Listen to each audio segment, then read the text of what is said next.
십자가상에서 예수님께서 하신 7마디 말씀을 저희가 함께 쭉 살펴보는 가운데 오늘은 5번째 말씀으로 내가 목마르다라고 하시는 이 말씀의 의미를 함께 살펴보도록 하겠습니다.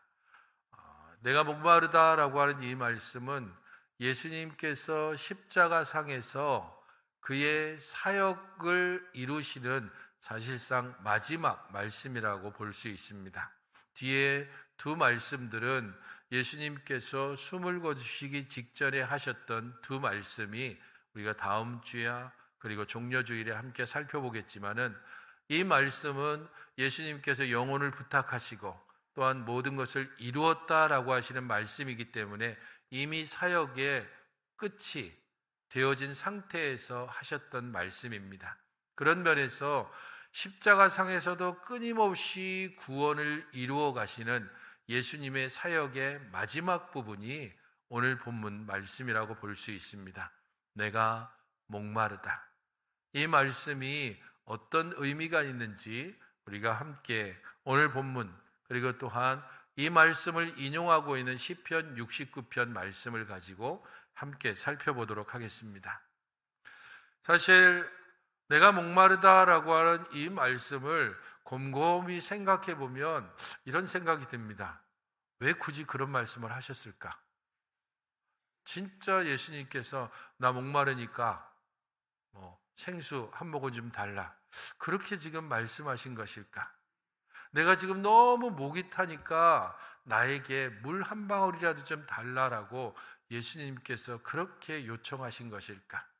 여기에서 인간의 나약함, 인간의 가장 연약한 모습을 지금 드러내신 것일까? 왜 굳이 이 말씀을 하셔야만 했을까라고 하는 점에서부터 오늘 이 말씀을 우리는 함께 살펴보아야 합니다. 살을 계속해서 찢었던 채찍으로 그렇게 빌라도의 법정에서부터 이곳 골고다까지 왔던 예수님입니다. 그 찢어진 살갗으로 계속해서 피가 나고 아마 이 즈음에는 이미 그 피가 완전히 말라버렸을 겁니다. 머리에는 그의 머리를 깊이 찍어 누르는 가시면류관을 쓰고 계시고 그곳에서 흘러내렸던 피도 이미 머리카락 여기저기에 엉켜붙어 있을 것입니다. 뼈를 관통해서 박힌 3개의 못 사이로 방울방울 숨 쉴 때마다 피가 흘러나오고 있습니다. 끊임없는 사람들의 조롱의 소리는 그치지 않습니다. 비난의 말도 그쳐지지 않습니다.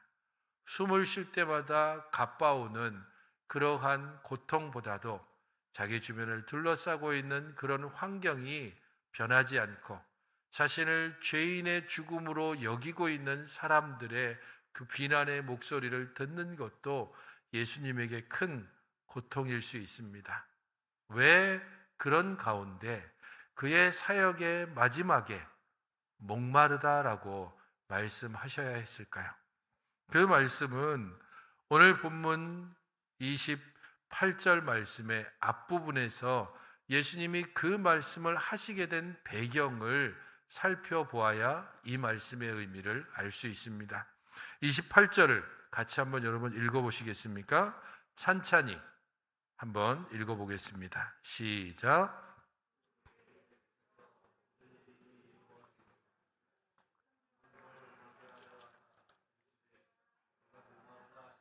내가 목마르다라고 하는 이 말씀 앞에 설명들이 쭉 붙어 있죠.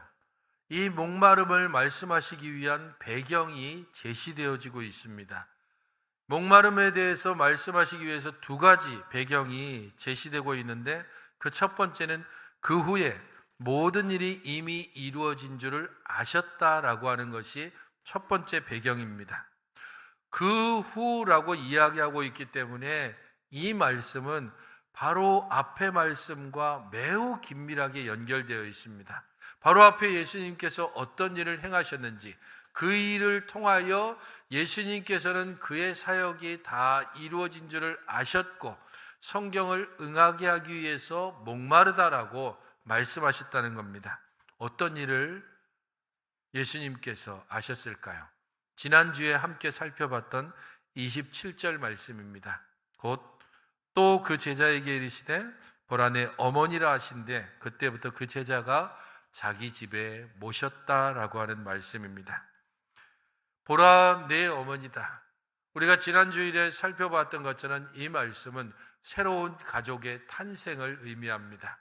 피 한 방울 섞이지 않고 얼굴도 다르고 성격도 다르고 목표도 다른 우리가 그리스도 예수의 십자가로 말미암아 아버지 하나님을 모시는 한 가족이 되었습니다. 전국에 흩어져 살던 혹은 해외에 있었던 우리들이 그리스도 예수 때문에 수정교회라고 하는 이 공동체 안에 함께 모인 것입니다. 그 일이 어떻게 이루어질 수 있었습니까? 그리스도의 십자가를 통하여 보라 너의 어머니다. 이제 이후로는 아무런 관계도 없는 지나가는 사람이 아니라 우리의 형제요, 우리의 자매요, 우리의 자녀가 되고 우리들의 이웃이 되고 우리의 가족이 된다는 겁니다. 바로 그 일은 예수님께서 이루시고자 하는 사역의 최종적인 목표이기도 합니다. 그리스도도 없고 하나님의 나라 밖에 있었던 사람이고 나그네와 같은 자였고 외국인이었고 그래서 세상에서 아무런 소망이 없던 우리들, 그랬던 우리들을 그리스도의 그 십자가의 죽으심으로 이제는 하나님의 자녀가 되고 하나님의 권속 곧 가족이 되었다라고 에베소서에서는 선포하고 있습니다. 바로 그 일들이 하나님께서 그리스도를 통하여 이루고자 하는 그리스도의 십자가를 통해서 이루고자 하는 궁극적인 사역의 목표였습니다. 바로 그 일이 이루어진 줄을 아셨습니다. 그의 제자에게 보라 너의 어머니다라고 말씀하셨고 그 즉시 제자는 마리아를 자기의 집으로 모셔갔습니다. 새로운 가족의 첫 모습을 이렇게 생생하게 보여주고 있는 것입니다. 그 일이 이루어진 줄 아셨기 때문에 그 다음 배경으로 넘어갑니다. 곧 성경을 응하게 하기 위해서 이 말씀을 하셨다는 겁니다. 어떤 성경입니까? 오늘 우리가 보고 있는 시편 69편 21절 말씀입니다. 응하게 하려 했다라고 하는 이 단어는 이루어졌다라고 하는 단어와 동일한 뿌리를 가지고 있습니다. 성경이 이루어졌다. 하나님께서 계획하시고 예수 그리스도를 통하여 성취하시고자 하는 바로 그 일들, 기록된 그 말씀들이 이루어졌다라는 것을 주께서 분명히 하기 위해서 내가 목마르다라고 말씀하셨다는 겁니다. 이 말씀은 예수님께서 그냥 정신이 혼미해서 너무 목말라 이렇게 말씀하신 것이 아니라 또렷하고 분명하고 확실한 목적을 가지고 내가 목마르다라고 말씀하셨다는 것을 우리는 기억해야 합니다. 자신의 죽음을 통해서 그의 사명이 하나님의 계획이 어떻게 성취되는지를 아셨기 때문에 목마르다라고 말씀하셨습니다.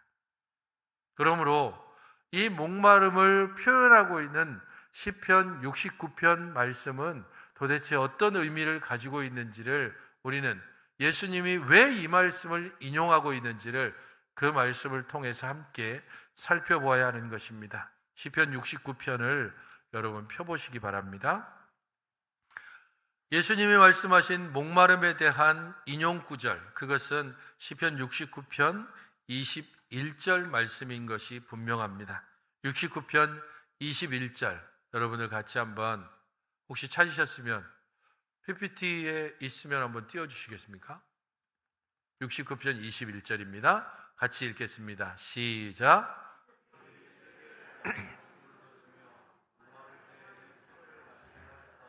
이 말씀을 예수님께서 그대로 인용하고 있습니다. 목마를 때에 초를 주었다라고 그렇게 말씀하고 있는데 구약 성경을 헬라어로 번역하고 있는 70인역이라고 하는 것이 있습니다. 그 70인역에서 이 초라고 하는 단어가 오늘 우리가 함께 봤던 요한복음 19장 28절 그리고 그 뒤에 나오는 신포도주라고 하는 단어와 초라고 하는 단어를 동일한 단어를 쓰고 있습니다. 그렇기 때문에 이 말씀은 시편 69편 21절 말씀을 그대로 예수님께서 인용하고 계시는 것입니다. 하지만 응하게 하려 했다라고 하는 그 말씀을 통해서 예수님께서 이 말씀을 하신 이유가 조금 더 부각되어야 될 필요가 있습니다. 왜냐하면 왜 굳이 이 말씀을 하고 있을까? 이 말씀이 가지는 의미는 어떤 것일까? 시편 69편을 보시면 제목이 달려 있습니다. 제목이 달려 있는 시편도 있고 제목이 없는 시편도 있는데 69편은 이런 제목이 달려 있습니다. 다윗의 시, 인도자를 따라 소사님에 맞춘 노래. 소사님은 백합화라는 뜻이 있습니다. 그래서 백합화 찬송이라고 그렇게 불리기도 하는데 이게 어떤 뜻인지는 사실 정확히 모릅니다. 왜냐하면 이건 어떤 것이다라고는 기록이 발견되지 않기 때문입니다. 그래서 추측하고 생각할 뿐인데 어쨌든 특별한 음조 혹은 특별한 가락을 따라서 부르는 노래인 것은 분명합니다. 시편 69편의 전체적인 내용은 탄식입니다. 고난, 고통, 그리고 억울함, 답답함, 분노 그런 가운데 시인이 특별히 다윗이 하나님께 탄식하고 탄식하면서 부르짖는 노래 그게 바로 시편 69편입니다.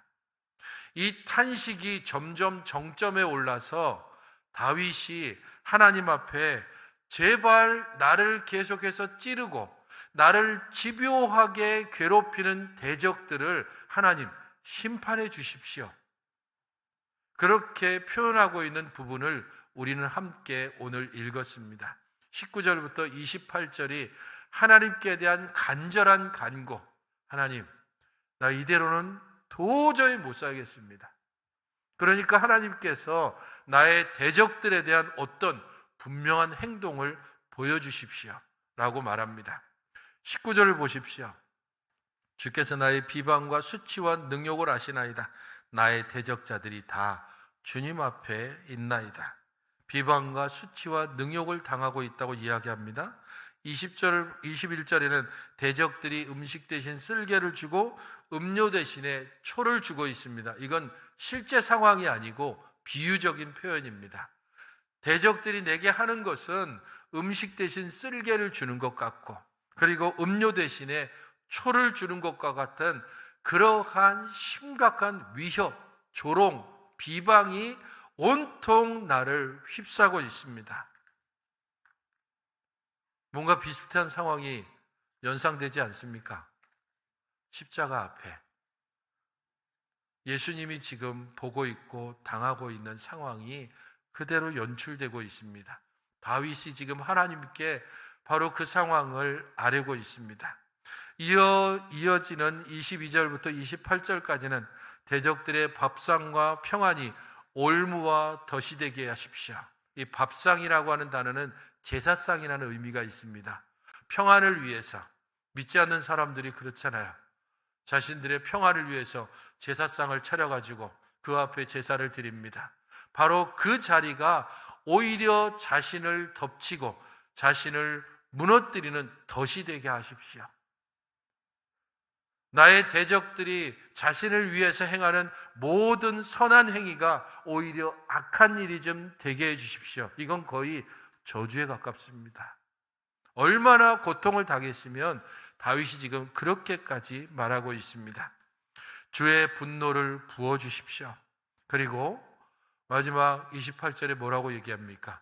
생명책에서 아예 그 대적들의 이름을 지워주십시오. 하나님의 공의를 분명하게 실현시켜 달라고 이야기하고 있는 겁니다. 다윗이 얼마나 답답하고 괴로웠으면 이 정도까지 얘기했겠습니까? 하나님 앞에 저 대적들을 생명책에서 완전히 지워주십시오라고 말할 정도로 그에게 있어서 고통과 고난은 엄청난 것이었습니다. 다윗의 고통과 고난은 특별히 두 가지 부분에서 함께 찾아볼 수 있습니다. 하나는 육신적인 이유고 또 다른 하나는 영적인 이유입니다. 육신적인 이유로 본다면 사람들의 거절, 비방과 조롱, 깨닫지 형제들조차 다윗을 외면하는 그런 상황들이 다윗으로 하여금 육신적으로 너무도 고난을 당하게 했습니다. 4절을 보게 되면 까닭없이 나를 미워하는 자가 나의 머리털보다 많다라고 고백하고 있습니다.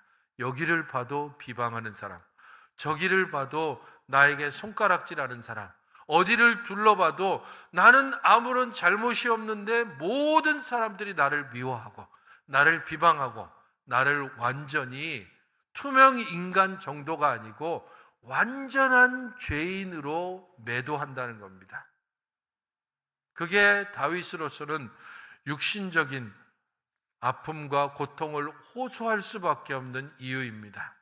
거기에 그치지 않고 영적인 이유도 있습니다. 가장 큰 것이 무엇입니까? 부르짖고 부르짖어도 응답하지 않는 하나님입니다.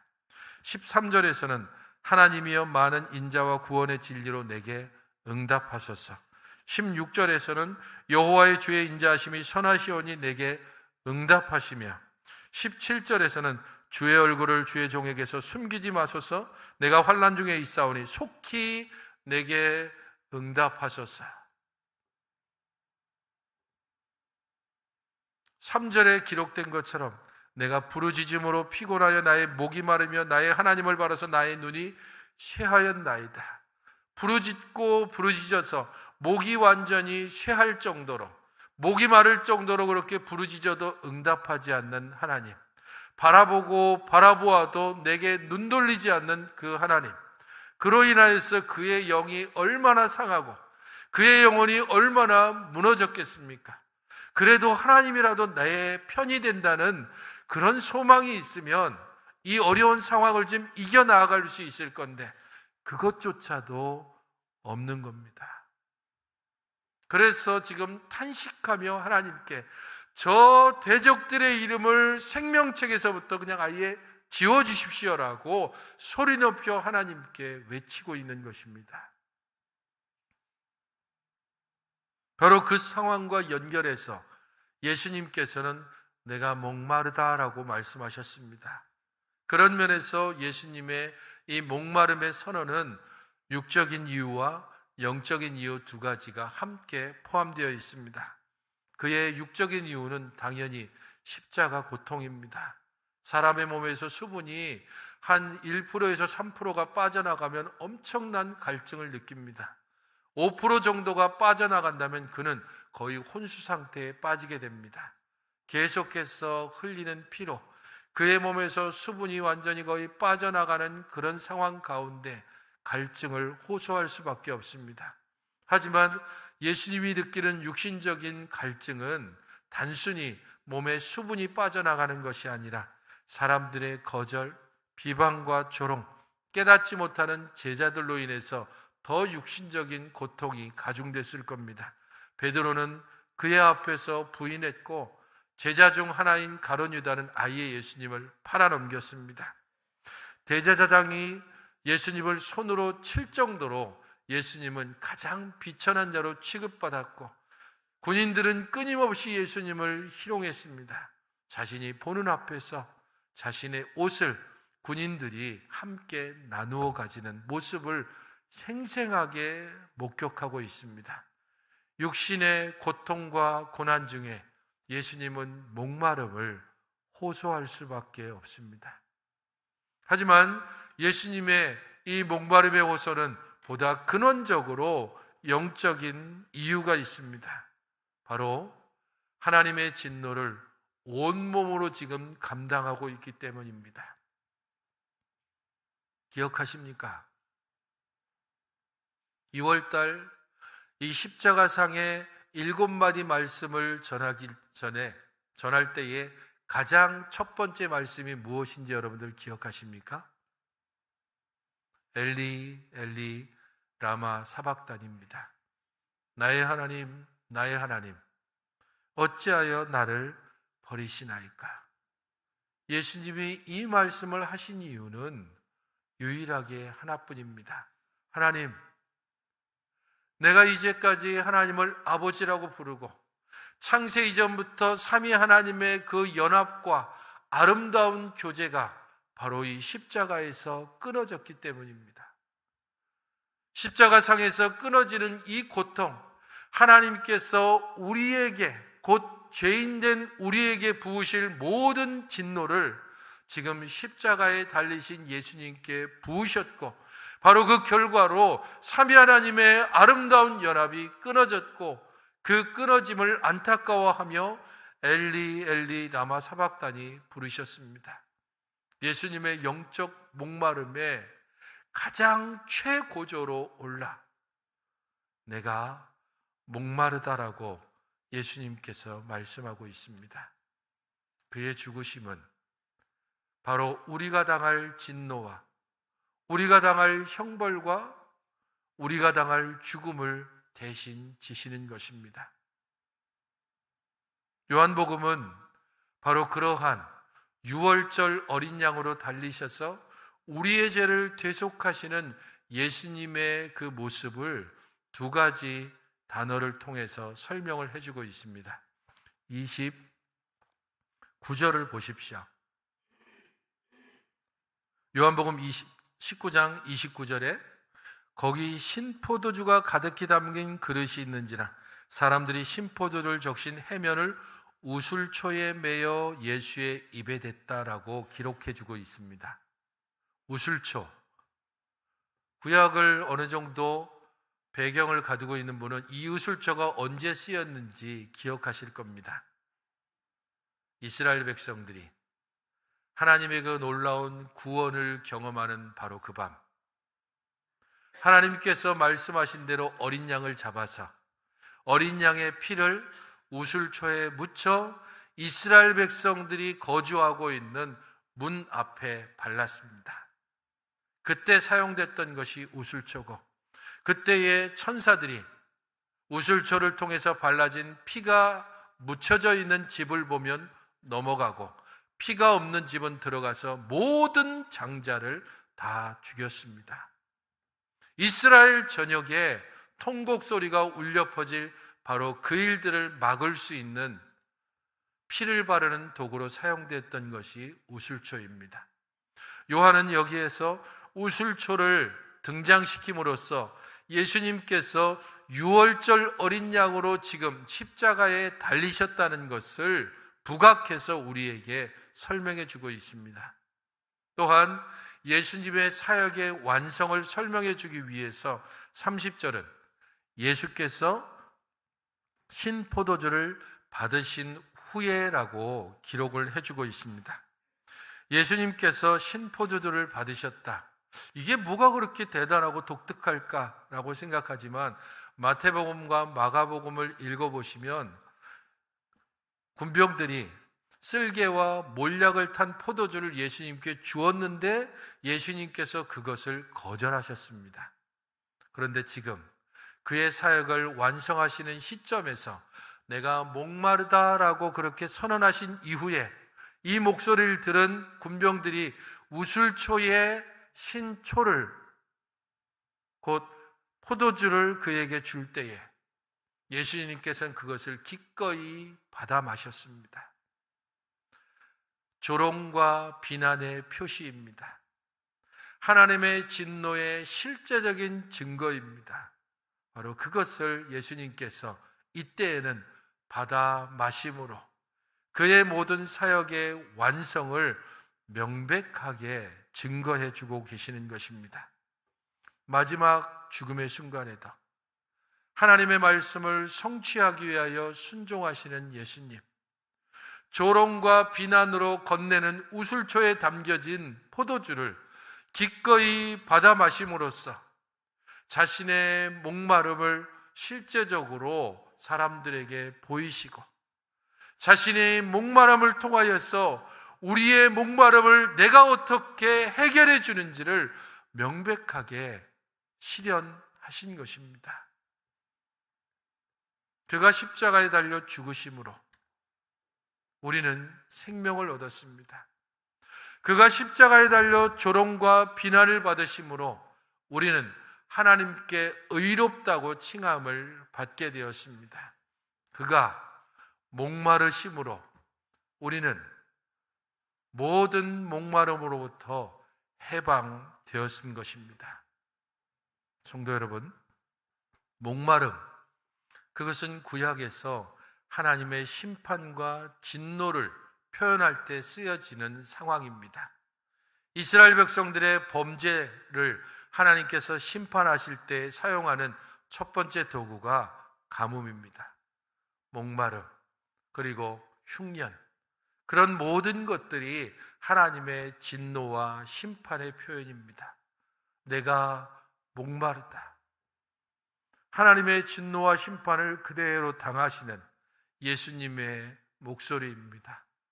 그러므로 마땅히 우리가 받아야 될 진노와 심판을 예수님께서 다 당하시고 우리에게는 그의 은혜를, 그의 구원을, 그의 사랑을 흘려보내시고 덧입혀 주십니다. 예수님께서는 끊임없이 그의 공생의 사역을 통하여 우리들을 목마름으로부터 해소시켜 주시겠다고 초청하셨습니다. 요한복음 6장 35절에 예수께서 이르시되 나를 믿는 자는 영원히 목마르지 아니하리라라고 말씀하셨습니다. 요한복음 7장 37절로 38절 같이 한번 읽어보시겠습니까? 시작.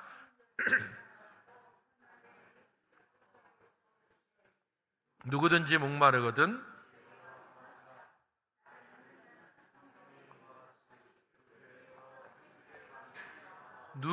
목마르거든 내게로 와서 마시라라고 말씀하셨고, 그것을 완전히 실현하심으로 위하여 지금 목마르다라고 말씀하심으로, 그리고 그 마지막에 옆구리에 창이 찔리셨을 때에 마지막 피와 물을 쏟으심으로 우리들의 목마름을 해소해 주시는 것입니다.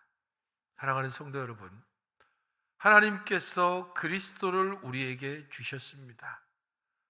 그리스도께서 그 말씀에 순종하여 이 땅에 오셔서 우리와 함께 하심으로 때로는 갈릴리 해변에서, 때로는 여리고의 길목에서, 때로는 요단강 동편의 광야에서 사람들을 가르치시고 먹이시고 치유하시고 그런 모든 것들을 통하여 일시적으로 목마름과 배고픔을 해소해 주셨을 뿐 아니라 십자가에 달려 돌아가심으로 이제 영원토록 우리들의 목마름과 배고픔을 해소시켜 주셨습니다.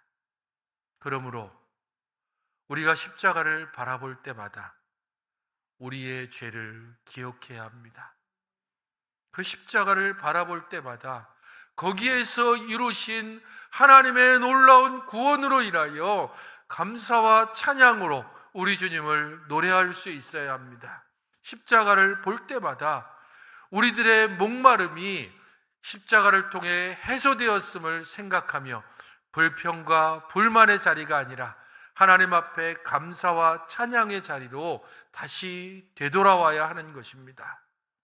성도 여러분, 그러므로 우리는 소견의 문답에서 묻고 있는 85번째 질문에 정직하고 분명하게 대답할 수 있어야 합니다.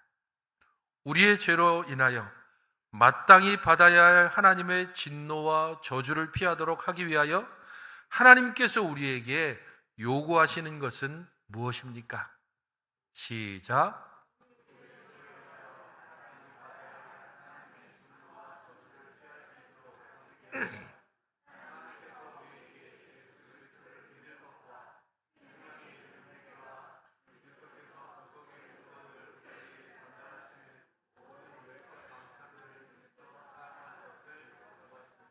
여러분들은 일상 속에서 목마르지 않습니까? 육신적인 목마름, 우리들의 부족함, 해결해야 될 여러 가지 문제들, 그것 때문에 여전히 답답하고 힘겨운 상황 가운데 지내왔고 또 이번 한 주간을 지낼 예정이지 않습니까? 여러분들의 영적인 목마름은 또 어떻습니까?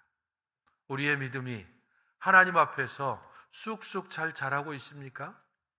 아니면 그냥 그런 상태로 항상 별로 변하지 않는, 그래서 우리의 믿음이 하나님 앞에서 전혀 성장하고 성숙하지 않는 그런 답답함을 경험하고 있지는 않습니까? 하나님의 진노를 우리가 피하도록 그리스도를 우리에게 주셨건만 우리는 여전히 그리스도 외에 또 다른 것, 그리스도 더하기 또 어떤 것을 바라면서 세상에, 그리고 우리들의 일상 속에서 불평과 불만으로 목마름고 답답한 상황 가운데 혹시 살아가고 있지는 않습니까? 바로 그때에 우리가 조금 전에 드렸던 바로 이 대답을 기억해야 합니다. 우리의 죄로 인해서 마땅히 받아야 할 하나님의 진노와 저주를 피할 수 있도록 하기 위해서 하나님께서 우리에게 요구하시는 것이 있습니다. 예수 그리스도를 믿을 것과 회개할 것과 그리스도께서 구속의 언덕을 우리에게 전달하시는 모든 외적인 방편들을 힘써 사용할 것을 요구하십니다. 하나님께서 우리에게 구원의 언덕을 누리도록 주신 외적인 방편들이 어떤 것들입니까? 이 예배의 자리입니다.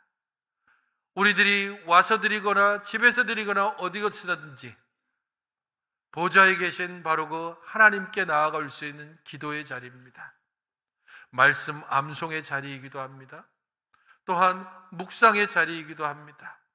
하나님 앞에 드리는 헌신과 봉사의 자리가 또한 구원의 은덕을 누릴 수 있는 외적인 방편이 되기도 합니다. 경건서적을 읽는 것이 될 수도 있을 것이고 좋은 영상을 보는 것들이 될 수도 있습니다. 그리고 외적인 방편의 가장 분명하고 확실한 표현으로서 말씀과 성례가 있습니다.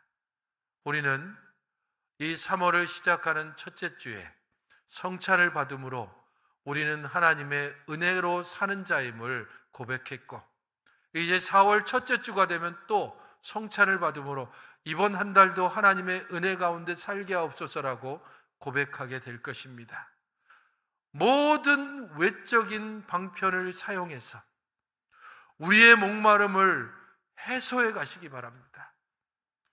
예배가 부족하면 예배의 자리로, 말씀이 부족하면 말씀의 자리로, 묵상이 부족하면 묵상의 자리로, 기도가 부족하면 기도의 자리로, 그러한 모든 외적인 방편들을 통해서 우리의 믿음이 자라고, 그런 믿음이 자라면 자랄수록 우리들의 없는 것이 아니라 우리에게 있는 것으로 인하여 감사하는 사람으로 바뀌게 됩니다. 비방하고 비난할 거리가 아니라 감사하고 찬양할 것들을 더 많이 찾아가게 됩니다. 불만족하고 불평하는 것이 아니라 하나님께서 주신 은혜를 어떻게 하면 내가 갚을 수 있을까를 더 깊이 고민하며 하나님께 나아가는 사람으로 바뀌어지는 우리를 발견할 수밖에 없습니다. 모든 구원의 방편을 힘써 사용하심으로 그것이 성도의 교제일 수 있습니다. 겨자씨 모임에 힘써 참여하는 것이 될 수도 있을 것입니다. 함께하는 봉사의 자리에 내가 참여하는 것이 될 수도 있습니다. 매일 아침 여러분들의 시간을 잠시라도 내어서 그날 본문 말씀을 함께 묵상해보고 겨자씨별로 전달되어지는 새벽기도 음성 파일을 시간을 내서 좀 듣고 요약 말씀도 또한 읽어보므로 그 말씀을 통하여 우리 자신들이 때로는 찔림을 받고 때로는 위로를 받고 때로는 도전을 받고 그런 끊임없는 충족함을 통하여서 세상을 향해 목마른 자가 아니라 우리 하나님을 향하여서 하나님 내게 말씀을 더해 주십시오, 내게 은혜를 더해 주십시오라고 하는 하나님을 향한 목마름을 호소하는 자가 될 수 있을 것입니다. 성도 여러분, 그리스도께서 모든 진노를 당하심으로 우리들을 모든 고통과 고난으로부터 건지셨습니다. 그러나 우리는 여전히 이 땅을 살아가는 자이기 때문에 연약함으로 죽게 목마름과 고통과 아픔을 호소할 수밖에 없습니다. 바로 그때마다 십자가를 기억하시고 하나님의 말씀을 다시 한번 떠올려 그 은혜로 말미암아 위로함과 소망과 우리 속에서부터 솟아나는 생수의 근원으로 다시 한번 달려가시는 여러분들이 되시기를 바랍니다. 기도하겠습니다.